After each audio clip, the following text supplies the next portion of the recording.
Nesse vídeo pretendo apresentar uma espécie de tipologia, de modelo de classificação de tipos de abuso emocional, né? Tipos possíveis, né, que podem ocorrer de uma forma ou de outra, né?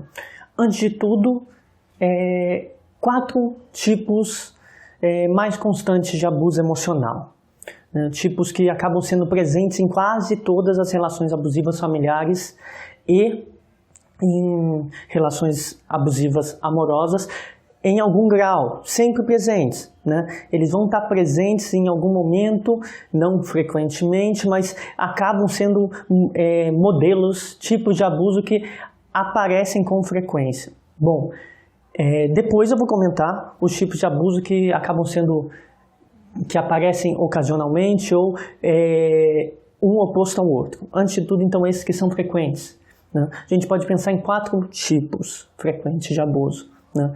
Primeiro, um abuso por exposição. Segundo, abuso direto. Segundo, abuso indireto. Eu tenho vídeos sobre eles, né?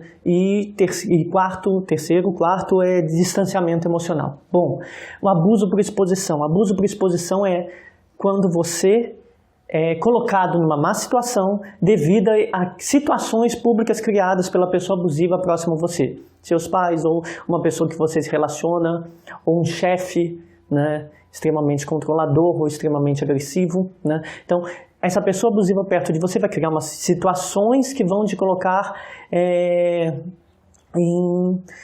vão te fazer se sentir mal, se sentir coagido ou tendo que resolver problemas deles próprios. Isso acontece, por exemplo, muito em relações familiares, né? Se você tem um pai ou uma mãe descontrolada que cria problemas públicos, problemas com vizinhos, problemas com outros parentes, você vai sempre se ver numa situação de ter que remediar o problema criado por eles, né? Então, o abuso por exposição é quando você sofre as consequências do abuso dele em outra pessoa, né? Então, por exemplo, você tem uma mãe ou um pai abusivo que cria problemas familiares e você sofre as consequências do isolamento causado pelos problemas deles, né? Então, ou um parceiro que cria problemas com amigos, com seus familiares. Então, você ser exposto às consequências do abuso de outro, né? Bom, as consequências do abuso de uma pessoa abusiva que está próxima a você.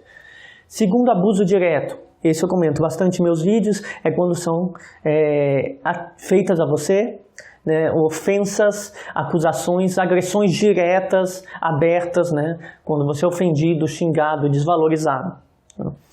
Terceiro, abuso indireto, também comentei em alguns vídeos, que é quando há uma espécie de abuso velado, manipulatório ou difamação que faz você se sentir mal, né? Então, pessoas abusivas muitas vezes vão te difamar para outros e para que essas outras pessoas te façam um mal indiretamente, né? Então, eu diria que até o abuso direto e indireto são núcleo, né? São os mais frequentes. Você é abusado, ofendido, acusado diretamente ou indiretamente manipulado a agir como eles querem por meio de uma difamação que se torna um abuso ambiental, né? O seu ambiente está contaminado por essas pessoas. Elas vão criar problemas cerceando suas amizades, cerceando seus laços. Então, esse seria o abuso direto e indireto núcleo. Por exposição, é presente sempre que você está se relacionando ou é parente de uma pessoa abusiva, né? E o quarto é o distanciamento emocional. O distanciamento emocional é quando a pessoa abusiva te pune com indiferença ou te busca apenas como um objeto para satisfazer as necessidades deles, né? Pais abusivos têm esse distanciamento emocional. Ou eles te punem, ou eles te tratam tratam os filhos como objetos que devem fazer o que eles querem, né?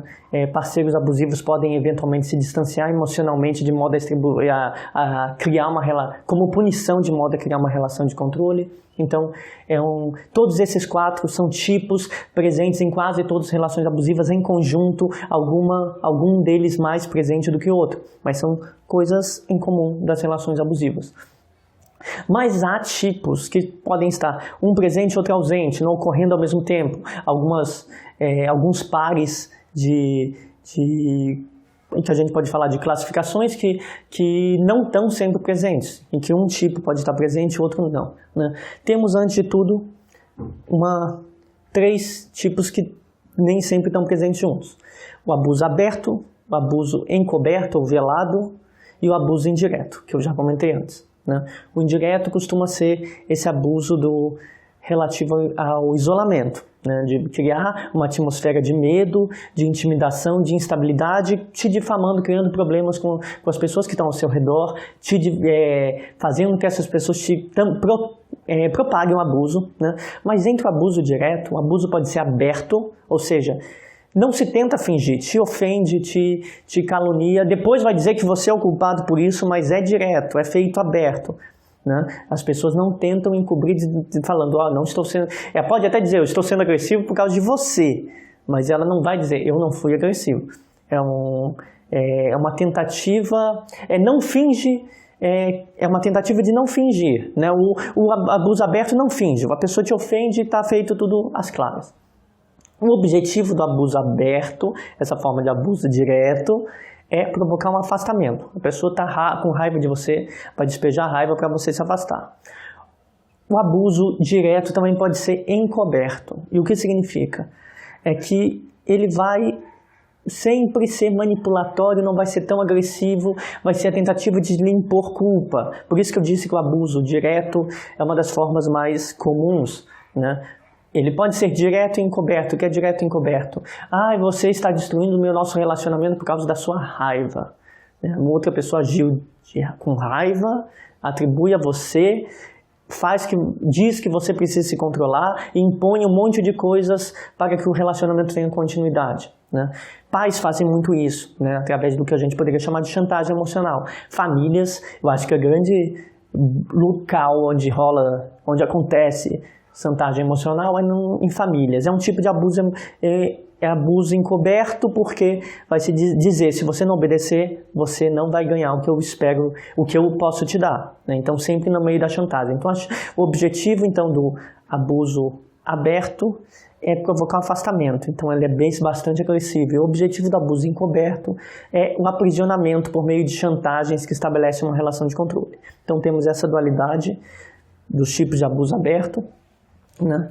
Outros tipos possíveis são o abuso intencional e não intencional. A gente pode também chamar o não intencional de projetivo e o intencional de direcionado. Né? Bom, o que é esse abuso não intencional ou projetivo? Funciona como um mecanismo de defesa psicológico. Né? Normalmente a pessoa abusiva é uma pessoa descontrolada, explosiva, devido a vários traumas. Ela vai desenvolver respostas explosivas, mas ela não consegue admitir isso, como ela sofreu isso com outro familiar que era desse jeito, ela não consegue admitir que esse seja um problema dela. Então, o abuso projetivo, não intencional, é aquele em que a pessoa vai acusar o outro dos próprios problemas. Você está me traindo, significa que na verdade eu não me aceito como uma pessoa que trai. Você está me enganando. Muitas vezes eu não me aceitar como uma pessoa que engana em mente. Né? Ou você é uma pessoa raivosa que fica me provocando, é você que é essa pessoa e está projetando no outro, porque você não aceita essas características em você, porque elas remetem a um trauma profundo. Então, é um tipo é projetivo, porque você projeta no outro as coisas que são suas. E não é intencional, porque é ativada por trauma. Né? Esse mecanismo abusivo, projetivo, não intencional, está muito presente em pessoas que desenvolvem transtornos de personalidade, principalmente borderline e narcisismo. Né? E há um abuso intencional direcionado, né? Que é aquele abuso que você manipulatoriamente vai intencionar punir ou humilhar alguém, criar uma situação para que essa pessoa se sinta humilhada, punir essa pessoa por algo que você não gostou. Essa é uma forma de abuso voltada para os resultados. Você quer causar danos aos outros. Normalmente, ela é exibida mais em pessoas que têm pouca empatia ou em personalidades de tipo mais antissocial, que apresentam comportamento antissocial. Né? Bom, então, tem essa dualidade, projetivo, direcionado ou não intencional e intencional. Né? Segue-se a essa uma outra dualidade que tende a estar mais presente em relação a essas duas anteriores. Né? O abuso ansioso e o abuso funcional. Né? O abuso ansioso é aquele abuso que alivia um tipo de sofrimento pessoal. Né? Por exemplo, uma pessoa se sente no interior e não admite para si próprio que é uma má pessoa, que é uma pessoa agressiva, que é uma pessoa com muitos problemas, que é culpado por lhe causar problemas, ou que sente que seu comportamento não foi adequado, né? Seu comportamento é inadequado. Essa pessoa vai criar uma situação abusiva, vai agir de maneira abusiva e ao mesmo para lhe provocar reações, para que, baseado nessas reações, ela se alivie do peso de ser uma pessoa ou culpada ou inadequada, né? Então ela vai criar situações para justificar sua própria agressividade e logo em seguida ela vai entrar em dissociação. É como se ela tivesse com as emoções muito altas, né? Muita raiva, muito descontrole emocional, e depois de ela se tornar abusiva, ela se apresenta como vítima e vai entrar no período de dissociação, com poucas emoções. Então, acaba servindo como um mecanismo de aliviar as tensões por não se sentir mais responsável por aquela situação que ela está criando, né? Essa situação que ela está criando, colocando o outro como culpado ou qualquer coisa assim. Então, esse tipo de abuso ansioso caminha lado a lado com o abuso não intencional e projetivo. Normalmente as duas coisas caminham juntas. Quem projeta muito vai ter esse tipo de abuso ansioso. Já o outro tipo oposto ao ansioso é o abuso funcional, que caminha lado a lado com o abuso intencional, direcionado, né? Por quê? Porque o funcional é aquele em que você induz alguém a fazer algo para facilitar uma situação sua. Por exemplo, você manipula seus filhos ou para conseguir algo com a sua mãe, né? Então é funcional, você induz seus filhos a manipularem sua mãe, né, para você conseguir algo. Ele é funcional porque ele é um abuso que faz alguém fazer algo por você, para que seu comportamento seja normalizado. Por exemplo, se é uma grande pessoa, uma pessoa muito explosiva, você manipula, e isso é muito comum, né, em pais ou mães com transtornos de personalidade, de manipularem seus filhos para conseguir alguma coisa que eles querem, né? Então, esse forma de abuso caminha junto com o abuso direcional. Esse abuso funcional caminha com o direcionado e com ou intencional, porque o objetivo dele é facilitar algo para a pessoa abusiva, né? É como o abusador que se aproxima dos amigos da vítima para fazer eles fazerem mal para a vítima, né? Então, está presente, é como uma tática manipulatória, né? Como eu disse, o ansioso caminha junto com o não intencional e o funcional caminha junto com o intencional. Eles têm mais ou menos, não necessariamente, nem sempre, mas eles têm uma dinâmica que torna eles comuns entre eles, né? Bom, o abuso também pode ser regular ou irregular. O que significa regular? Acontece sempre, é um padrão. Irregular acontece ocasionalmente e só é verificado um padrão por quem está muito perto, pelos outros não, né? Um é reconhecido na sociedade como regular, porque as pessoas vão sempre ver essa pessoa como apresentando problemas. O outro é irregular porque só as pessoas mais íntimas vão ver esses problemas. Bom, o abuso regular é aquele de uma pessoa que abusa a todos, que vê o comportamento, que tem no seu comportamento abusivo a única forma de viver em sociedade, a única forma de socializar. Então ele vai ver o mundo como hostil, vai ser agressivo com todos, né?